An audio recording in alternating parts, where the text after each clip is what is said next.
I'm Dr. Mark Hilton. I'm a clinical associate professor here at Purdue University, and my specialty is beef production medicine.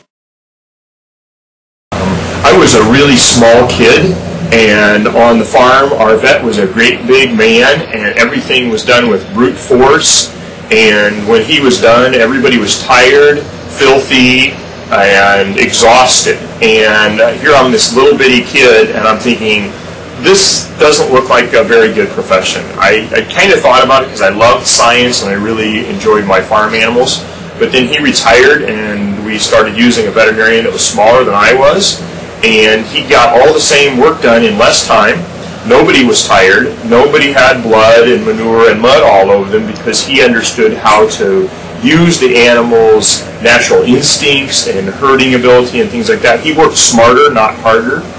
And one day he came out to treat a calf of ours that was sick, and I had a list of questions for him, and I was in about 10th grade, I think, and he looked at me and he said, "What do you want to do when you grow up?" And I said, I don't really know yet. He said, "You'd make a good veterinarian." He says, "You ask a lot of good questions," and he says, "You really seem to know a lot about your livestock." He says, "Why don't you ride along with me sometime and see what I do?"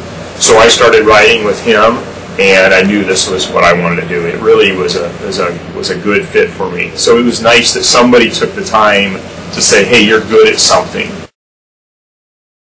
I think the things, especially in teaching, that make it easy for me is I had some great teachers when I was growing up, and I tried to emulate what they did. And what they had was patience with the students, because the students are doing things for the very first time. We can't expect them to do it quickly.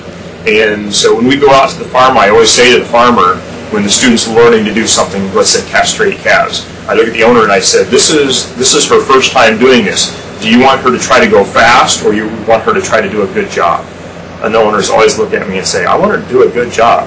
So that takes some heat off the student. You know, they don't have to worry about being real fast. So I think having some patience with those things is really important. I'm very practical, so I look at the big picture of things, and I think sometimes the students look at the little individual things, and I have to, say to them, okay, but look at the overall animal. Yes, it's got this little thing wrong with it, but look at the overall, and kind of bring them back into focus.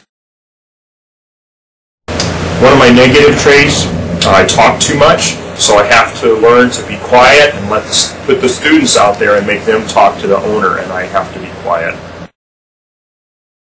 I just love watching the students get better at stuff. That is the most fun part of my job, when I work with them on a day-to-day basis for 3 to 5 weeks and see them get better and better. That's really one of my favorite things.